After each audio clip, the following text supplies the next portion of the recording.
Hi, my name is Satch. I was here today to talk a little bit about a few things. I wanted to go over three main neurodivergent conditions that I've been living with for most of my life. Um, Today's focus is going to be specifically on schizoaffective. Three I'm going to be talking about in general are ASD, autism spectrum disorder, schizoaffective, as I mentioned, and PTSD to a degree. First, just a quick high level of ASD and schizoaffective because the overlap of these two things is much like ASD and ADHD, not insignificant. So, ASD, whether or not you're familiar with it, is a type of a developmental disorder, usually onsets in early childhood. It typically reflects in impaired social communication, restricted behaviors, difficulty with social cues, and things of that nature. Schizoaffective, by contrast, is something that didn't pop up until probably my early 20s or maybe mid 20s, and included things like mood disturbances and psychotic symptoms. In my case, primarily delusions, but some hallucinations. Um, and that they may experience social withdrawal due to mood symptoms. Boy, do I have stories about that. And disorganized thinking and communication, which I'm sure you're going to see quite a bit throughout this video because I'm not going to be chopping it up too much. I'm trying to keep this as not so much unfiltered, but honest as possible, I guess. So unless I have like huge gaps of silence, I don't plan on editing this down too much. Schizoaffective, though, as far as why it's such an impedance to day-to-day life. If you've ever dealt with ASD or know anyone who has, then you already know a lot of the struggles that come with that. It can be difficult to do things like eye contact. It can be difficult to hold normal conversations and actually understand what the person is saying, as opposed to taking it too literally or maybe taking it out of context, and vice versa. People will often take things I say as being too honest or too blunt, and I don't mean it to be that way, but that does happen. So, what are the key differences between those two? Well, ASD is primarily a neurodevelopmental condition characterized by, well, as I mentioned, social communication and restricted interests.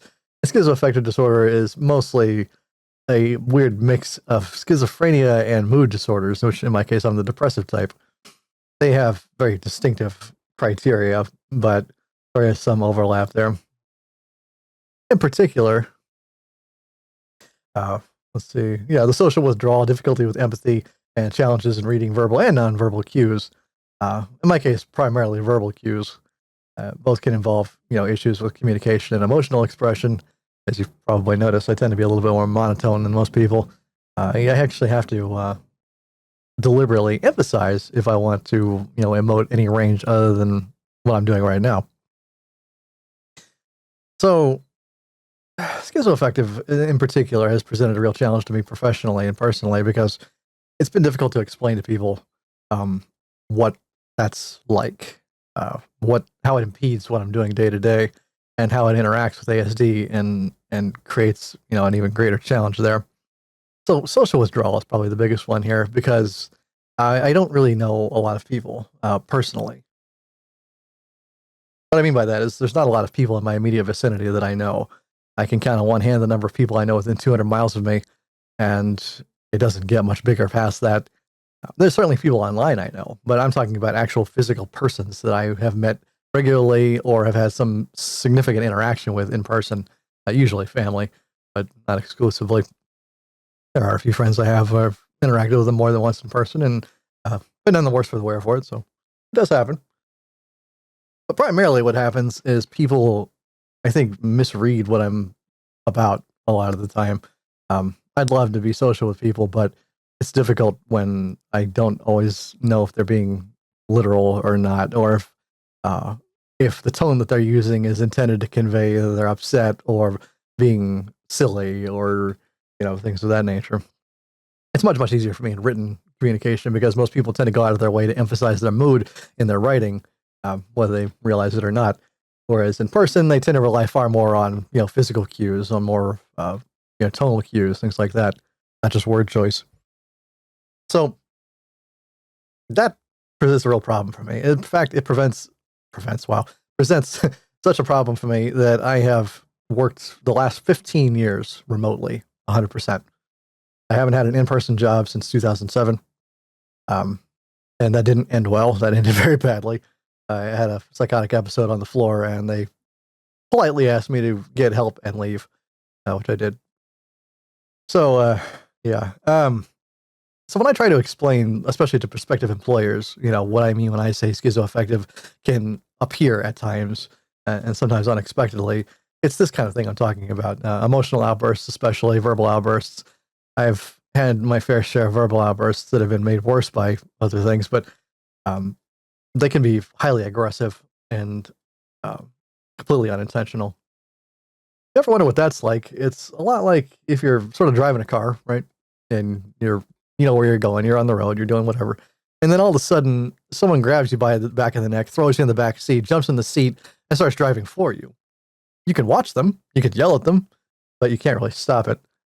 And in those episodes, I will find myself saying anywhere from simply unusual things to outright hostile and frankly unacceptable things at times. And the damage that can do socially, even if people understand what I'm about, can be at times irreparable. I'm pretty confident there's people I worked with in the past that I've had outbursts with that I have alienated through those outbursts, and I fully understand if that's the case. I can't really blame them for that because it's not something they're expected to tolerate.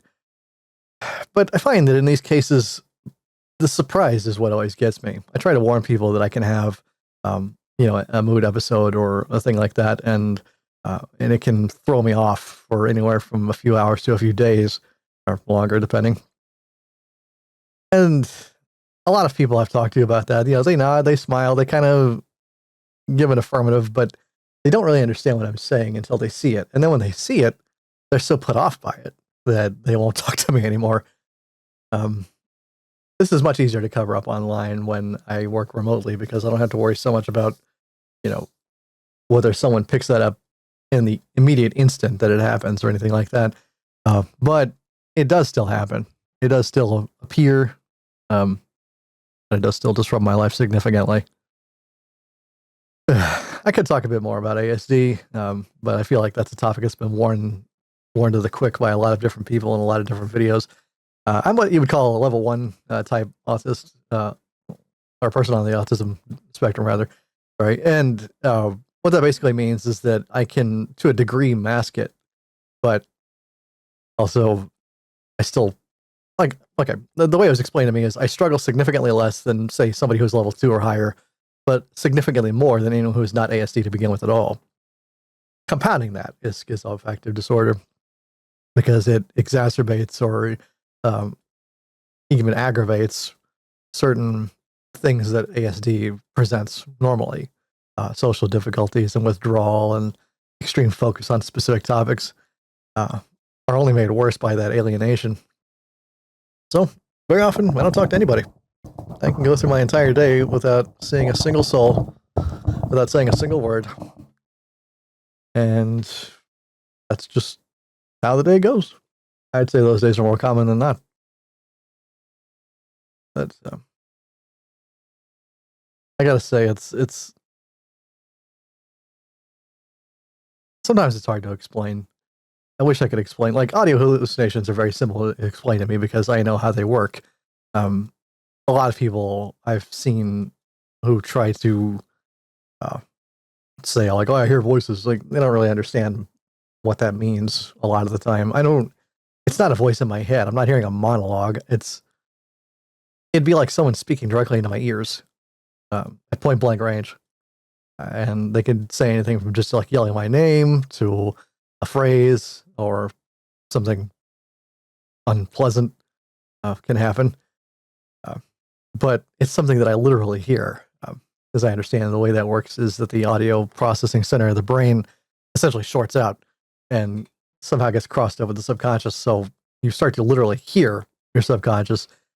And that's a little disconcerting because at times it's not so much that that's what you actually believe or think on a conscious level. You don't necessarily think, oh, I'm really terrible. I need to, commit a sewer slide or anything like that. But those thoughts are kind of drifting around in the back of our head all the time. It's knowledge that we have. It's knowledge that we retain from exposure, to it in life. That same kind of mechanism is, from what I understand, very similar to Tourette's, the coprololic version, where a person will say something, involuntarily, And people will sometimes mistake that to mean that it's like their innermost thoughts or something like that. And they don't understand that someone's saying a word or a phrase or a tick. Uh, Unfortunately, I don't have that particular issue, but I definitely sympathize with the hallucinations. That what they're saying is simply a word or phrase that their brain is aware of, not necessarily one that they use regularly or even one that they use at all. So if someone says like a slur or a particularly aggressive phrase or a particularly lascivious phrase, they don't really mean that. They don't. They might not even consciously be thinking about that. It's just that the subconscious is running through a track of stuff that they know. Audio hallucinations are kind of similar, except they're entirely on my side. I'm not projecting them outward, but I will hear things said that feel like me talking to me, but not at the same time. It's very just disorienting. I think the funniest ones of those I ever had was it came with a visual component in this case. It was in the living room one day. It was pretty late at night, and I thought I saw a if you've ever played Ocarina of Time with Zelda, that fairy thing, Navi. I could have sworn I saw something like that hovering around the back door, the glass door. Um, I didn't hear anything out of that one, but I did see it, and I had to actually go up and physically examine the space to make sure it wasn't there. Uh, Visual ones are pretty uncommon for me, but audio are pretty frequent. But for me, even more than hallucinations is the disordered thinking, the difficulty with communicating clearly and keeping one's thoughts straight for any amount of time. I'm recording this video sort of raw for that exact reason. It's not so much that I think I'm going to need to edit it down. I think I'm trying to demonstrate simply through exposure what that kind of disorganization can look like or feel like. When I'm sitting here trying to figure out what topic I want to talk about or how I want to approach this topic, it's not at all like when I write something. When I write something, it feels like it flows very, very easily. My written communication is incredibly sharp. I'm exceptionally good at it, and I'm exceptionally good at reading people in written communication. But that's unfortunately where it stops. In person, I do not have that ability, and I definitely cannot read people easily in person. So I tend to assume that they're hostile unless they prove otherwise. But sorry, I keep muting to clear my throat there. It's been a rough pollen season this year. Yeah, so that's just kind of like a high level. I've had episodes that cost me my job more than once. In fact, my last two jobs, well, no, that's not true. Mixer, I didn't lose my job at Microsoft because of my outburst. Mixer was shut down, and everybody lost their work there. At VR Chat, I lost it specifically because of an outburst that I couldn't control, and they just weren't willing to work with it. I don't blame them for that. I understand. I understand that a lot of people have difficulty accommodating something like that or understanding something like that, and I don't hold that against them. I wish there had been more understanding on their end, but at the same time, I fully get why that sort of accommodation wouldn't have necessarily been reasonable for them. I mean, it is what it is. You can't really say anything about that. The simple fact is, VRChat is full of good people. They care a lot about the service, all the way up to executive level. They care a lot about the service and keeping it healthy and happy. And whatever shortcomings and difficulties it may struggle with, there's a very passionate team of people behind it that are just as involved with it as the rest of the community that they oversee. So that passion can sometimes manifest in interesting ways, but I'm getting a little off topic here. So yeah, that's some of the overlap there. There are some cases where ASD and schizoaffective disorder can be misdiagnosed. In my case, it's not because I can clearly track when each was affecting my life in a certain way. For most of my childhood, teenage years, and up to a certain point in my young adulthood, ASD was really the only thing I had to worry about. I had some difficulty, socializing with people. Obviously, I didn't have a ton of in-person friends, and so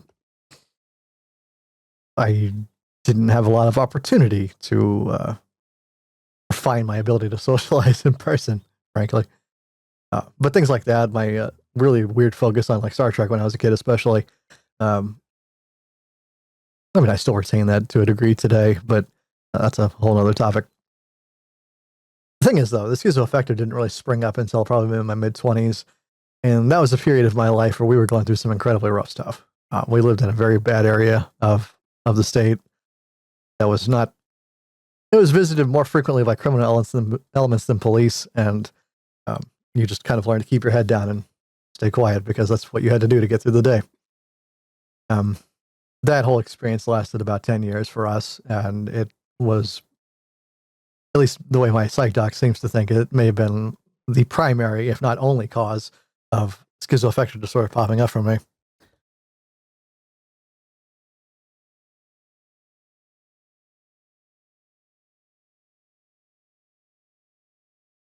The problem with both of those things, unfortunately, is that they're not curable.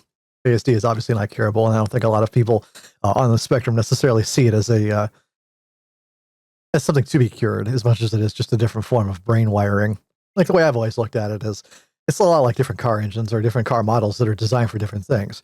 You wouldn't take a Bugatti off-roading, and you wouldn't take a Jeep on the Autobahn and expect to win a race. In the same way, human brains, I think, are designed to excel at certain things and necessarily fall short at others. In my particular case, I'm a very high performance person when it comes to written communication, when it comes to behavioral analysis through written communication or simple observation where I don't have to interact with a person. Things like that I can do very, very well. But yeah, this brings up the disordered thinking again. This being a good example of what I'm talking about. I'm gonna have to go back and look about what I just said because I literally do not know what I just said. I know I was talking about communication. I had an ability to read people in text, especially, but I don't recall what led me to that point. That kind of thing, unfortunately, can happen a lot. And this is one of the reasons I'm recording this video right now. Is I'm sort of kind of in the middle of an episode currently, and it's really screwing up my head. So I'm trying to focus long enough to get that across before I just can't anymore. Before I just lose the ability to talk at all. I would like to do more of these videos, though. I'd like to talk a little bit more in detail about all three things. Autism spectrum disorder, which I obviously have a lot of experience with. Why Gen X people like me struggled a great deal with getting a diagnosis of autism spectrum disorder. Because when I was a kid, ASD was really only acknowledged at the highest levels of disability. If it completely impaired a person's ability to function, if they were essentially adult children and didn't have any chance of surviving in society alone, that would get them a diagnosis. But someone like me, I was considered masking enough that they just didn't consider it a possibility. I did get ADHD when I was a kid, and they put me on a lot of Ritalin for that, which didn't really work. I mean, it kind of did, but it kind of didn't. It didn't really do anything for my mood. It certainly didn't do anything for my socialization. My socialization. The only thing it did was affect my ability to focus on my classwork, and not a lot else. So I spent most of my life well into mid-adulthood not understanding what was happening with me with that. And when schizoaffective reared its head, it just further complicated issues. But yeah, I'd like to talk about ASD a little bit more specifically in the future. I'd like to talk about schizoaffective disorder more specifically in the future than just this.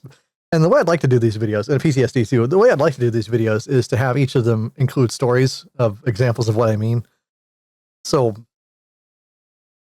I guess one example to wrap this video up for schizoaffective, when I left VR chat initially, I had a bit of a rough time because at that time we had lost someone on the team to a fatal infection, and I was speaking with that person in chat when they passed, which did not land well with me, obviously, and whatever else could be said about the impact that had, it clearly did not mesh well with my schizoaffective at all. In the months following, I would have increasingly aggressive outbursts. I'd be pushing people away, even more than usual. I guess that's really more the PTSD when I think about it. This was all explained to me by my doctor, and we're trying to work through cognitive behavioral therapy for some of that. But point is, the outbursts that I would normally have became much, much worse. and I inadvertently alienated a lot of people, I think. I don't know if any of those people are actually alienated or if I just think they are because I was so appalled at the things I would say while being, hijacked by my own brain, that I didn't, that I just believed that there was no other possible outcome but, them saying, okay, he's just not worth, that kind of headache anymore. Um, but I certainly hope they understand. And if they don't, I get it. I get it. I don't expect people to accommodate me. I don't think life is designed to accommodate us, really. Um, but if I can help anyone understand a little bit better, then hey, I did a good thing. Uh, so I think future videos will be a little bit more focused. I'm going to try and script up these things. This one was more raw, just to kind of get it out there and sort of just demonstrate more directly, even than through words, what I was talking about with how schizoaffective can mess up my socialization, especially alongside ASD. But hopefully in the future we'll do more of these. I'll have much more focused stories. I'll be a little more articulate, frankly. And yeah, so thanks for watching. If you did hang around this long, I got a link in the comments below, a link to my current situation with work. It's been extremely difficult finding work in the current employment climate, and that's only made worse by my position and conditions. So if you have any to click through that or share it with people that would be great. I would be eternally grateful. Future videos, like I said, will focus more specifically on these conditions through stories, examples of what I'm talking about, rather than just dry facts and that kind of thing.